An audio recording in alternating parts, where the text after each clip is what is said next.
All right, so let's talk just a little bit about damage to the skeletal system. Raise your hand if you've ever broken a bone. Okay. Fracture's a break, right? Fracture's a break, yep. Okay, so maybe half of you or so. I never have broken a bone before. But a fracture, a bone, a break in a bone is something that's a pretty common injury to the skeletal system. And that's a fracture and broken bone mean the same thing. And there's a few different types of fractures that are common. One of which is a fracture that's common in young people, usually children.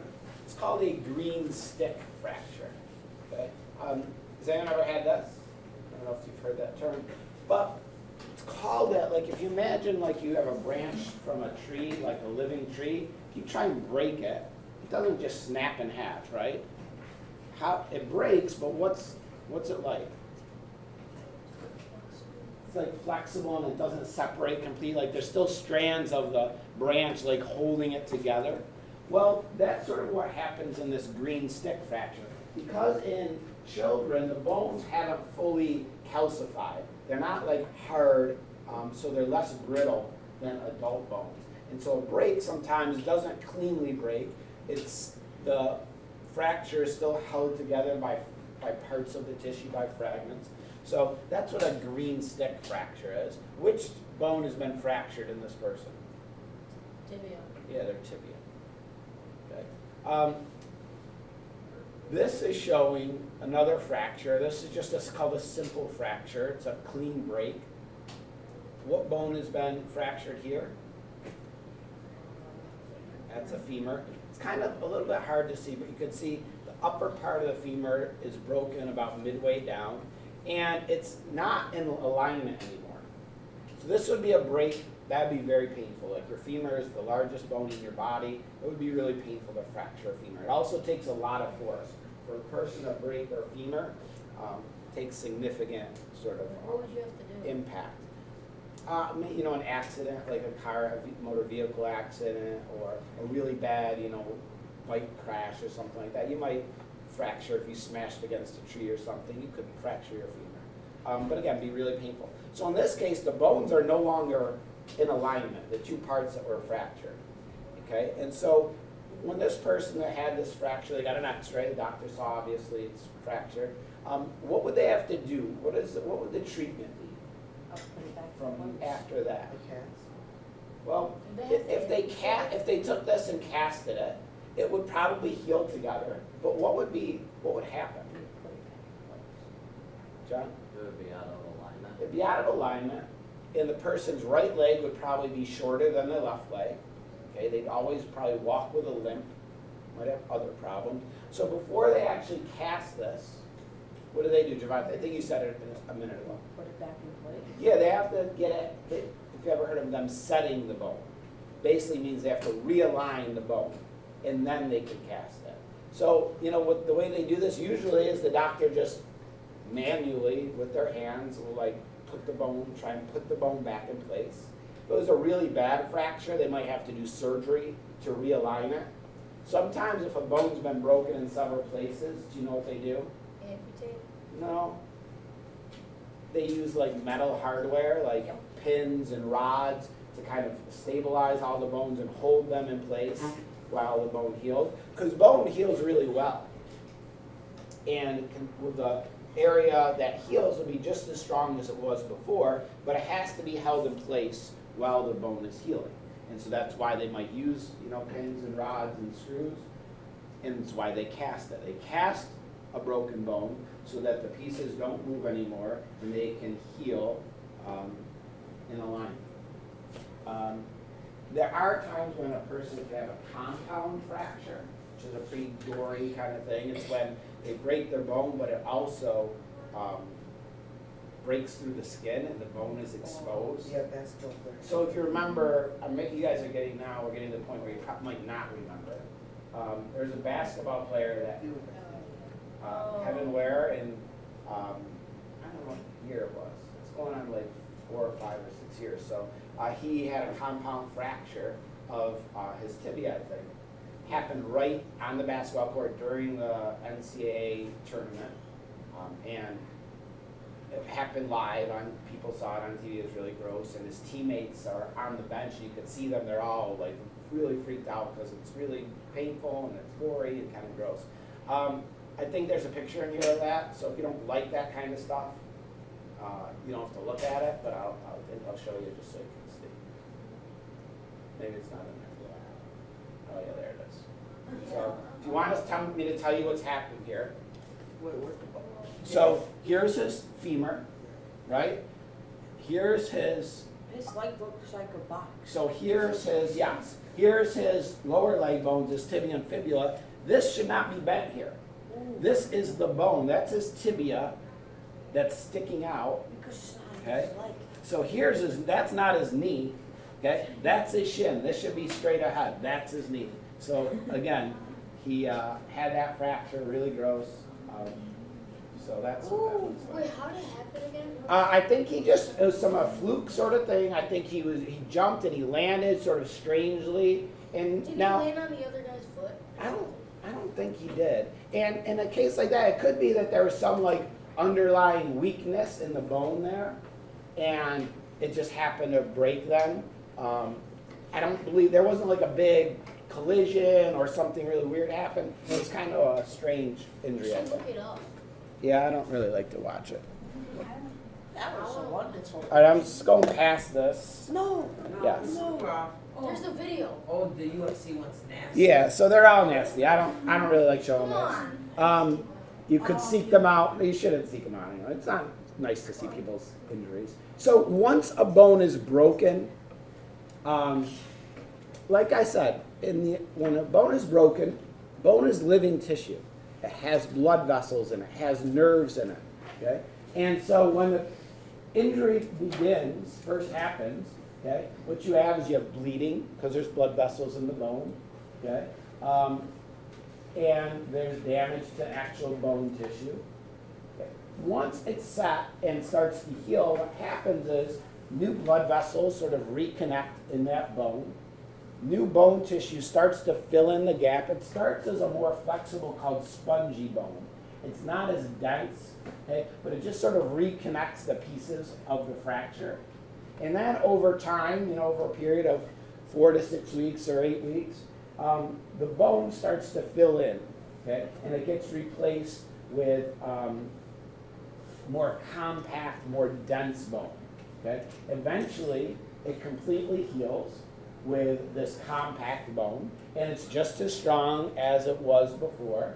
But what you'll also notice is that often there's a callus, a sort of enlargement of the bone where that break happened. And so if a doctor were to do a look at an x-ray, even 5 or 6 years later, what they would see is the area where the break was would have this sort of enlarged area and could always sort of be visible there. But bone does heal, does repair pretty well. Now there's some other injuries as well.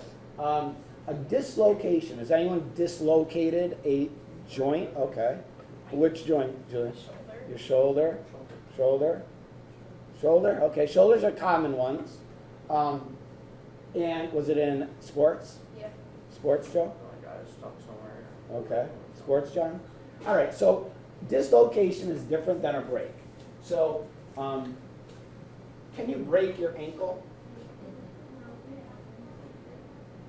Can you break your shoulder? Can you break your knee? Why can't you break those things? Because they're not bones. Right? What is your knee? It's not a bone.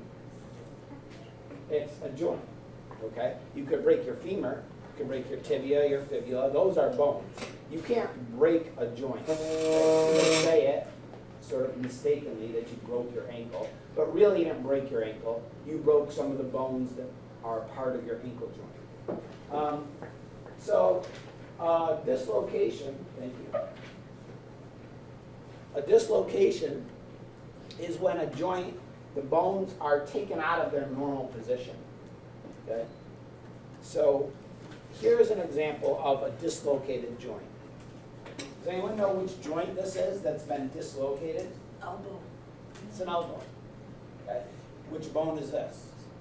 That's the humerus. That's the humerus, okay, or the radius and the ulna. And what you'll see is the end of the bone, okay, in the humerus has this little like cylinder shape. It fits in perfectly, usually, into this little cup shape in the forearm bones, and it's been moved out of place, okay? Holding this joint all together, okay, are ligaments. And ligaments can be stretched and torn and damaged. So if there's some sudden force that pushed the humerus this way, but this part, the ulna and radius, could not move, okay, that could force that joint and dislocate it and could stretch out the ligaments. So what's the treatment for this? Julia? Yeah, the doctor has to get the bones back in alignment. So in this case, probably the doctor would sort of hold the upper arm still, take the forearm, kind of pull so it moves in and sort of get it back in place and pop it back in place. Okay, people, lots of times, basketball, for example, people dislocate fingers a lot because you have the ball coming in. Sort of checking and hitting sports, oftentimes shoulders gets out of football, lacrosse, hockey, because if you go to tackle somebody or check somebody, if the impact comes on your sort of upper arm, okay, but your body's moving forward, the force can take that shoulder joint and knock it out. I used to play basketball with a guy who had dislocated shoulder several times, and because those ligaments that hold in place are getting stretched out, it came out very easily. Like we'd be playing and he'd knock into something, and he'd just go like this and put his shoulder back into the socket. Does it hurt bad? The relocation hurts, yes. So it hurts when you've dislocated a joint. And then when the doctor's putting it back in place, like I never had it, but you guys that did, it's pretty painful, right? Wait, The initial, can't you just push it back and forth? you're usually in a lot of pain, and it's best. So if you ever have a dislocation, it's best if you don't let like your friend says, "Oh, I'll pop it back into place." It's best to definitely go to doctor. You do less damage. There's always a risk, but from what I've heard, and you guys tell me if I'm right, once it is back in place, the doctor's got it feels much better, like almost instantly. Pop it back in place, and then it feels much better. But it still needs time to heal. I believe there's another picture here of a dislocation, so if you don't like that stuff. Oh, that's gnarly. Ooh, that's worse than the other one. So this person, this was a softball injury. A softball? So this was a person that's a 33-year-old man who slid into a base and sort of, as sliding, sort of caught their foot on the base, but they kept going forward and dislocated that. In the X-ray, you could see these bones in the foot should be here, but they got forced out that way. You can see it's all deformed. You also see here in the X-ray, there's a tiny little sliver bone. Sometimes in a bad dislocation, a little piece of the bone where the ligaments were attached will actually tear off, and that's what you see there. So yeah, that's another example. All right, so Question else or no? All right. So we talked about bones, ligaments, tendons. Let's finish up by talking about muscles, and we'll go back to the ligaments and tendons a little bit. So we have our bones, our skeletal system. But without the muscular system, these bones can't move. A muscular system is a body system that's linked closely to the skeletal system, and it's a type of tissue that can contract, can get shorter, and can relax. There's 3 types of muscle tissue. You guys learn these, right? How? yeah.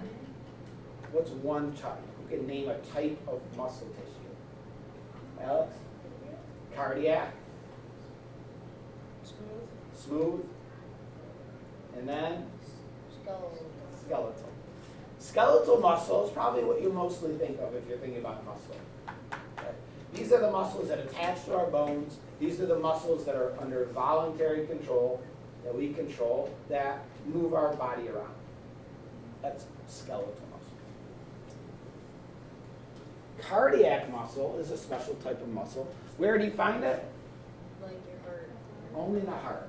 Cardiac muscle makes up our heart. It's a special type of muscle. It's involuntary. Right? We don't have to think every second or so, oh, I should beat my heart again. There you go. Like, you know, it's not under your conscious control. It just works on its own. That'd be weird if it was. Cardiac muscle doesn't tire out. Skeletal muscles do. And then the third type of muscle is smooth muscle. And smooth muscle makes up many of our internal organs. It's in our arteries, our stomach, our intestine, and so forth. And these are also involuntary muscles. You know, if you're at breakfast, you don't have to think right now, oh, I better move those Rice Krispies down a little bit lower in my small intestine and like contract your stomach muscles and move it along. It just sort of happens on its own.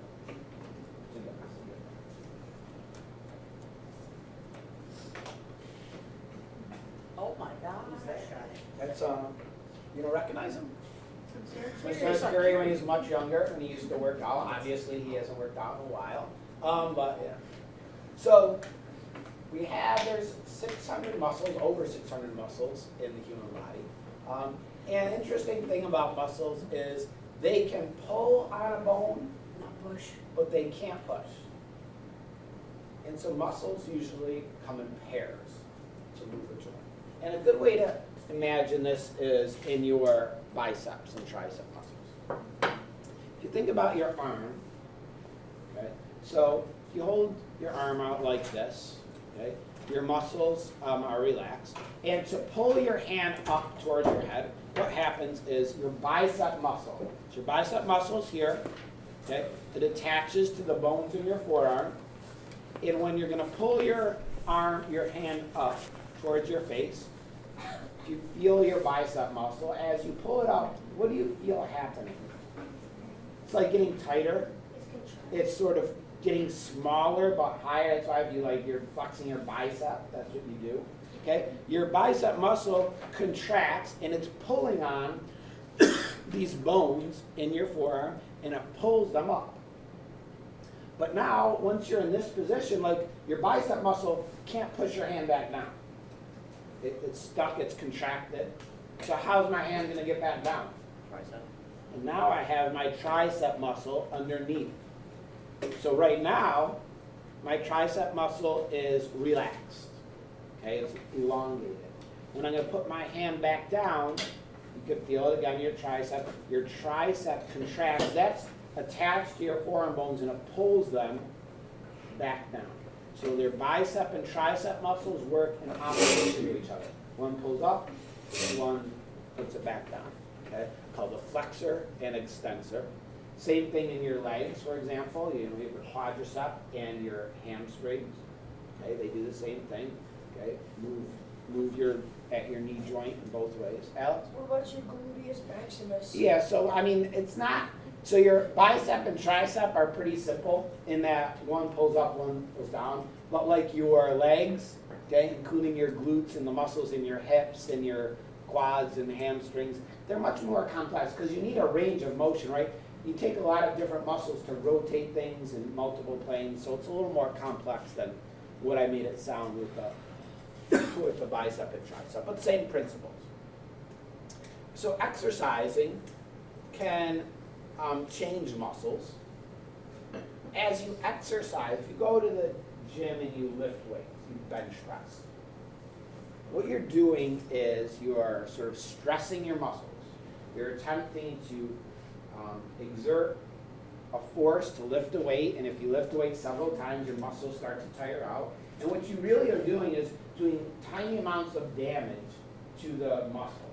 Okay? And doing these little amounts of damage, what happens is then as your muscles heal, they heal, but they sort of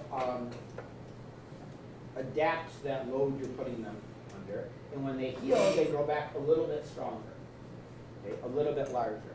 And if you repeat that, you know, day after day, week after week, you stress your muscles, you constantly subject them to moving heavier weights or doing more reps or running farther, they start to adapt to those conditions and you become better and better. Your muscles become stronger, they become more efficient, And so you could train your body to lift heavier weights, to run farther distances, to run faster, and so forth, so on. So bigger the muscle, stronger it is. Throughout all of this unit, in these slides, there's going to be some pictures. Actually, this right here that these at, I think it was in New York City. So there's this bodies exhibit. I think Discovery owns it, and they tour. It was in New York City a long time ago. I remember seeing it there. But I think they move it around to different places, and it's an exhibit where they've taken human bodies, real human bodies. Sometimes people donate their body after they pass away to a university or to some organization. And you know, if you go to medical school, if you're going to be a nurse or a physical therapist, one of the classes you take in school is human anatomy and physiology. Maybe some of your parents, is anyone? So if you take that class, usually, in your class, you are assigned your group of cadaver, it's called, person, it's a body, it's obviously no longer alive, and your task for the whole semester or the whole year is to dissect that body. And to look, because obviously if you're a physical therapist or a doctor or something like that, you need to know what all the parts are inside of the body, what they look like, how they're connected, where they are. You don't want your surgeon, you know, they have to take out your appendix and they're a new doctor. You don't want them to like open up your abdomen and say, oh, that's what it looks like in there, that's interesting, I never thought that. You want them to be well familiar with the human body. So they actually dissect a person's body over time, and learn all the different structures and so on. But anyway, so these individuals donated their body. I'm not sure exactly what the organization was, and they've displayed them in different ways so people can learn about the anatomy of the body. So like they've taken away certain parts, taken out certain parts, preserved them, you know, with like a preservative so they don't start to decay, and arranged them in different ways. These are like two people playing football, okay, and what body systems have they exposed here? You know, these are showing the muscular system. Are those real bodies? They're real bodies, yeah. How come they look fake? They're just posed in these ways, but that's the real body tissue. They have special techniques to preserve them and to make them look, that's what they would actually look like. Alexa? So maybe something just like that in Las Vegas, and they have like the bones and they have like the veins. Yeah. And like everything. Yeah, because you're going to see these pictures throughout like the whole presentation. Some of those that you're talking about are in this presentation later on. Yeah, and so you walked through there. Was it interesting to look at? Yeah. So Alexa saw it in Las Vegas. I think it travels around. This is a one from that exhibit. I don't know if they have the same ones anymore. This is a person. This is obviously their muscular system. Actually, what they did here is they took their skin from the same person, and this person's holding their skin. And then you have just their muscles. I don't like that. So you want to visit this museum? Yes, please. I'll go, but All right. I'm going to ask Mr. here. That was a real person holding That was the body of a real person holding their own skin. how do they get their own skin off? Like, The person's dead. no, I know, but how does the people get They're their very careful and they take it off. They probably, you know, they obviously have to cut and so forth, and then they probably sew it back together, and they have like probably wire metal in there to keep them in these positions, and they're preserved with a preservative. So they have techniques of doing that. That's kind of It's almost like taxidermy, you know, where they take an animal and pose that with humans. That's scary. All right, let's finish up here. Tendons versus ligaments. People often confuse these. So what is the job of a tendon? To hold the muscles and the bones together. Muscle to bone. Tendons connect muscle to bone. Okay?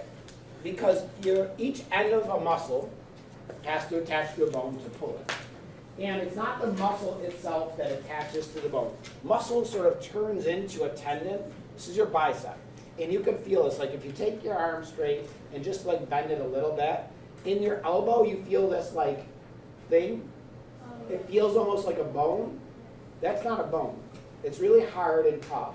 Okay? That's actually a tendon that connects your bicep muscle to your forearm bones. You could feel like in the back of your knee, you know, those two like strands that you could feel if you bend your knee. These are tendons. Those are tendons. Yeah, those are tendons. If you feel just under your kneecap, you know, your kneecap is here, that like stuff that goes down, that's tendon as well. So it's really hard, but if you like push on it, you can feel that it's a little bit flexible. It's not as hard as bone. Your patella is connected down there, okay, to your tibia. What's the side of a tendon? It's just a really tough fibrous tissue. It's like, it's basically protein is what it's made out of. And so our tendons connect our muscles to our bones.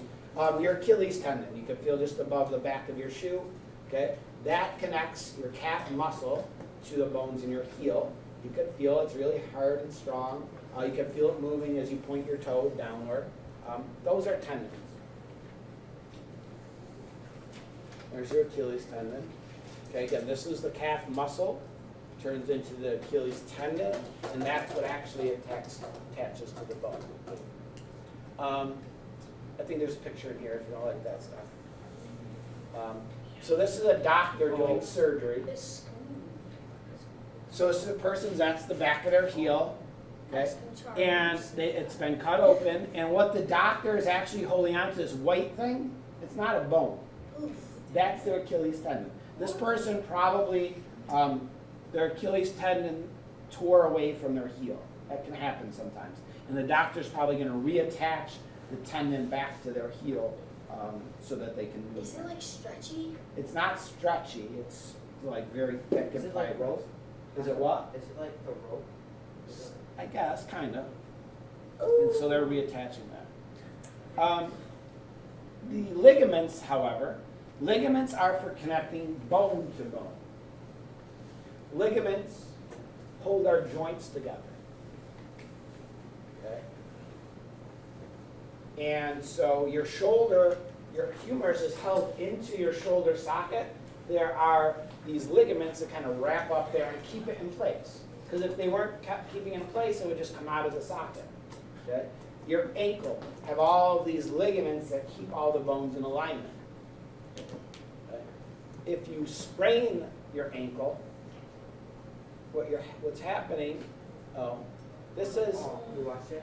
yeah. This is sort of depicting how your hand works. You can see. So in your hand. Oh, it's on top. Yeah. Is that real? Yeah, I think it is. I think this person had some sort of injury and they had to like remove the skin on the top of their hand because you could feel all of the tendons in your hand. You know, that's when you see in your hand those like lines. Those are the tendons, and as you move these little muscles, they pull on these tendons and move your fingers. And so you could see them. You know, these are tendons that you see connect your finger bones to muscles. That's actually cool. We were playing soccer 2 weeks ago, and one of the guys that was playing soccer was playing goal, and he made a save, and something happened, and one of the tendons in one of his fingers separated from the bone, and like his finger was stuck, and he could like move the muscle, and he knew he was trying to straighten it, but it stayed like that. He couldn't actually straighten it because the tendon was disconnected from the bone. He couldn't straighten it. Did he get like hurt him? No, it didn't hurt. He kept playing the entire game, but it didn't really hurt. But he had to have it. He had to have it wrapped up, and they were hoping it was going to heal back. I like how it's just like. You want to play again? Hold on. So if you sprain your ankle, probably most of us have turned our ankle, sprained our ankle. If you sort of jump, you come down and you come down on your foot, or you land on someone's foot, you can force those ligaments to stretch too much and tear or partially tear, and that's what a sprained ankle is. You damage those ligaments around. Here's an example of a person who sprained their ankle. You can see how it swells up, okay, and has these ligaments have been damaged inside of the ankle. All right. Bill on the sides. Oh, I've Yeah, we seen don't need to this. watch about that. We've seen this in science class. This Or in class? health, or in Oh. health. All right.